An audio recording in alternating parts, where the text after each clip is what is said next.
1,00,000 మంది శివభక్తులతో కలిసి మహారుద్రాక్ష పూజలో పాల్గొనండి. వెంటనే కాల్ చేసి మీ పేరును నమోదు చేసుకోండి. మధు గారు, మీరు బాగా కౌన్సిలింగ్స్ ఇస్తూ ఉంటారు. ఎంతో మంది క్లయింట్స్ మీ దగ్గరకు వస్తూ ఉంటారు. దీన్నన్నిటికి బట్టి మీరు కౌన్సిలింగ్స్ ఇచ్చి ఇచ్చి ఇచ్చి భార్యాభర్తలకి పెళ్ళైన తర్వాత నేను కౌన్సిలింగ్ ఇవ్వడం కన్నా పెళ్లి కాకముందు ఒక కౌన్సిలింగ్ వస్తే బెటర్ ఏమో అని ఎప్పుడన్నా అనిపించిందా? అది అవసరమా? 100% అండి. 100% ప్రీ మ్యారిటల్ కౌన్సిలింగ్ అన్నది చాలా ఇంపార్టెంట్ మెన్‌కి, వుమెన్‌కి. ఎందుకంటే ఇప్పటి వరకు వాళ్ళు పెరిగినటువంటి వాతావరణం వేరు. ఇప్పుడు వాళ్ళు జీవించాల్సినటువంటి వాతావరణం వేరు. కాబట్టి ఈ ఈ రెండిటి మధ్య ఉన్న డిఫరెన్సియేషన్, అక్కడ ఎలా స్టేబుల్ అవ్వాలి, ఎక్కడ హస్బెండ్ అయితే వైఫ్‌ని ఎలా అర్థం చేసుకోవాలి, తనని ఎలా తీసుకోవాలి.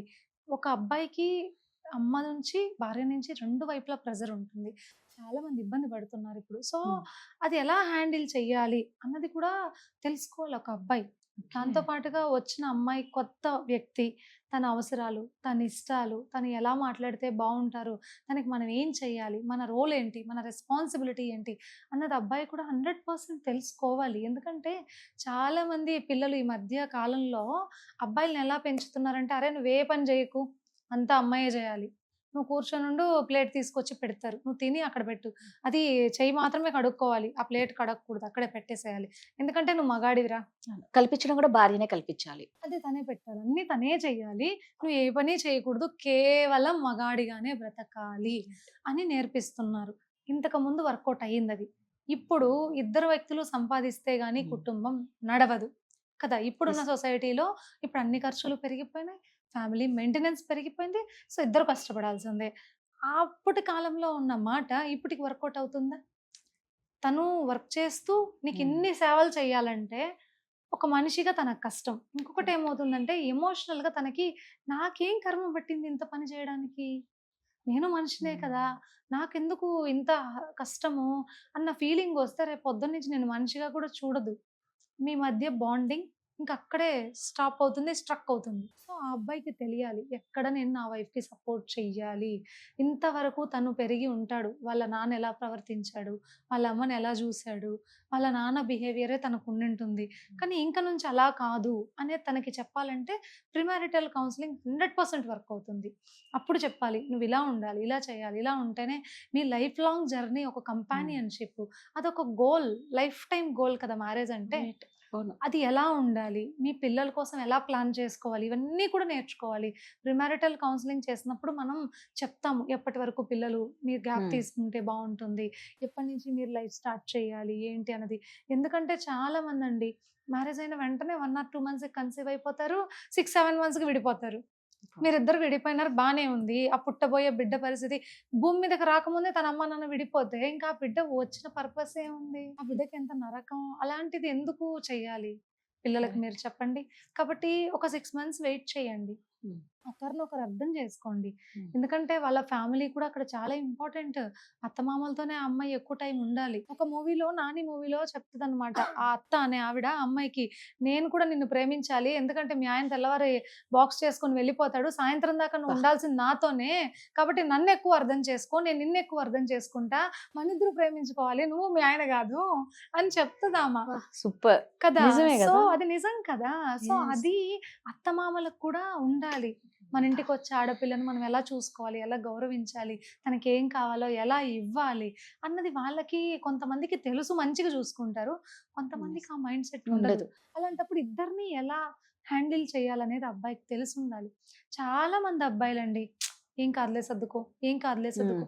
ఎంత దూరం సర్దుకుంటారు వాళ్ళు? వాళ్ళకంటూ ఒక రెస్పెక్ట్ కూడా కోల్పోయేంత దూరం కూడా సర్దుకో. ఎందుకంటే మన లైఫ్ రన్ అవ్వాలి. మా మా పేరెంట్సే అమౌంట్ ఇవ్వాలి. నేను తెచ్చిన జీతం అంతా వాళ్ళకిస్తున్నా. కాబట్టి వాళ్ళు చెప్పినట్టు నువ్వు విను. అంతే. ఆ పిల్లలు కూడా వీళ్ళని విసుక్కుంటుంటారు. ఆ వచ్చిన వైఫ్ కూడా వాళ్ళని విసుక్కుంటుంటుంది. ఇంకా జీవితాన్ని జీవించలేక బ్రతుకుతుంటారక్కడ జీవస్తవాల్లాగా. అప్పుడు మీ కుటుంబం ఎలా బాగుంటుంది? ఎలా సంతోషంగా ఉన్నట్టు? మూర్ఖత్వాన్ని ఫస్ట్ పక్కన పెట్టాలి. అర్థం చేసుకోవడానికి ప్రయత్నించాలి. ఇది ఎక్కడ స్టార్ట్ అవుతుందంటే బిఫోర్ మ్యారేజే స్టార్ట్ అవ్వాలి. అమ్మాయికి కూడా చెప్పాలి, నాన్న వెళ్ళిన చోట అందరూ మన వాళ్ళు కాదు. కొత్తగానే ఉంటారు. కొత్త ప్రపంచమే, వేరే ప్రపంచమే. నువ్వు సర్దుకోవాలి. ఎంతవరకు సర్దుకోవాలి? అది కూడా ప్రీమారిటల్ కౌన్సిలింగ్‌లో చెప్పించాలి. చాలా మంది పిల్లలు జీవితం అంతా సర్దుకునేస్తారు సర్దుకోమంటే. ఎందుకంటే వెనక్కొస్తే అమ్మనాన్నలు చూడరు. వీళ్ళకి అవమానం, పరువు తక్కువ. మనకే ఫైనాన్షియల్ స్టెబిలిటీ లేదు. కాబట్టి సర్దుకుంటారు వీళ్ళు జీవితాంతం. ఎందుకంత కష్టం? ఎక్కడి దాకా నువ్వు సర్దుకోవాలి?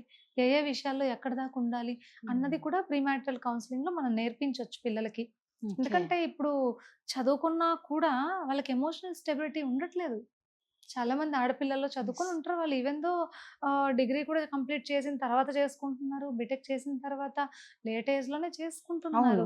అయినా వాళ్ళకి ఎమోషనల్‌గా స్టేబుల్‌గా ఉండడము, ఎక్కడైతే మనం స్టెప్ తీసుకోవాలో అక్కడ తీసుకోగలగడము, ఆ ధైర్యం లేదు. అది రావాలంటే ప్రీ మ్యారిటల్ కౌన్సెలింగ్ బాగా వర్కౌట్ అవుతుంది. ఓకే. సో, అది చాలా బెటర్ అండి. మీరు చేసుకున్న తర్వాత అవును. విడిపోయే క్షణంలో వస్తే మనం ఏం చెప్పినా అది అతకదు. రైట్. ముందే ఎలా ఉండాలి? ఒక వీక్‌ని ఎలా ప్లాన్ చేసుకోవాలి? ఒక మంత్‌ని ఎలా ప్లాన్ చేసుకోవాలి? ఒక 1 ఇయర్‌ని ఎలా ప్లాన్ చేసుకోవాలి? అది చాలా ఇంపార్టెంట్. పెళ్ళైన 1 ఇయర్‌ని మీరు కరెక్ట్‌గా ప్లాన్ చేసుకోగలిగితే పిల్లలు ఎప్పుడు పుట్టాలి? మనం ఎలా రైట్. ఉండాలి? ఎలా ఫ్యామిలీని రన్ చేసుకోవాలి? ఎలా పేరెంట్స్‌తో, అత్తమామలతో ఉండాలి? ఇవన్నీ మేనేజ్ చేయడం నేర్పించేసుకుంటే 1 ఇయర్ వాళ్ళు చేశారనుకోండి లైఫ్ లాంగ్ ఈజీ అయిపోతుంది. ఎందుకంటే ఈ 1 ఇయర్ క్రూషియల్. కరెక్ట్. కొత్త వాళ్ళతో మనం మింగిల్ అవ్వాలి. వాళ్ళు అవును. మనల్ని అర్థం చేసుకోవాలి. హస్బెండ్ ఇష్టాలు, వచ్చిన అమ్మాయి ఇష్టాలు చూసుకోవాలి. ఇవేమీ చూడకుండానే మీరు వెంటనే పిల్లల్ని తీసుకొచ్చేస్తారు. ఆ పిల్లలకి ఎంత స్ట్రగుల్, మీరందరూ బాగుండకపోతే నరకమే కదా! అంతే కదా! కాబట్టి అట్లాంటి పరిస్థితి తెచ్చుకోకూడదు. బిఫోర్ మ్యారేజ్ కౌన్సెలింగ్ తీసుకోవడమే ఇప్పుడున్న ప్రతి ఒక్కరికి యూజ్ అండి ఇంపార్టెంట్. ఖచ్చితంగా. లేదండి, ఇది హ్మ్. చాలా ఇంపార్టెంట్ అన్నమాట. ఎందుకంటే అప్పుడు కొంచెం విడాకుల సంఖ్య కానీ, వీళ్ళు విడిపోవడాలు హ్మ్. కానీ, ఒకరినొకరు చంపుకోవడాలు కానీ ఇవన్నీ తగ్గుతాయి. ఎక్కడ లాగ్ వస్తుందనేది వాళ్ళకి ముందే తెలియాలి. అప్పుడు వాళ్ళు కరెక్ట్‌గా మేనేజ్ చేయగలుగుతారు. ఈవెన్ దో అన్నీ గుర్తుండకపోవచ్చు. ఉండకపోవచ్చు. చెప్పిన మెయిన్ పాయింట్స్ అబ్బో! మేడం ఇలా హ్మ్. చెప్పారు. సో, ఈ క్షణం నేను ఇలా చేయకూడదు అన్న రైట్. ఇంటెన్సిటీ వాళ్ళకొస్తుంది ఖచ్చితంగా. యెస్. కాబట్టి ఎక్కడో ఒక చోటైనా యూజ్ అవుతుంది కదా! 100 యెస్. కేసెస్‌లో 90 కేసెస్ ఖచ్చితంగా వర్కౌట్ అవుతుంది. వర్కౌట్ అవుతుంది. ఎందుకంటే ఈగో ప్రాబ్లమ్స్ అప్పటి యెస్. వరకు వీళ్ళ మనసు బాగా డిస్టర్బ్ అయిపోయి ఉంటుంది. కాబట్టి మళ్ళీ కలిపితే కలవలేరు. కలవరు. రైట్. ముందే అయితే మనం బాగా చెప్పొచ్చు. అమ్మా ఇక్కడి యెస్. వరకు ఉండు. ఇక్కడ తీసుకో. ఇప్పుడు ఈ స్టెప్ తీసుకోవాలి అని అమ్మాయిలకి నేర్పించొచ్చు.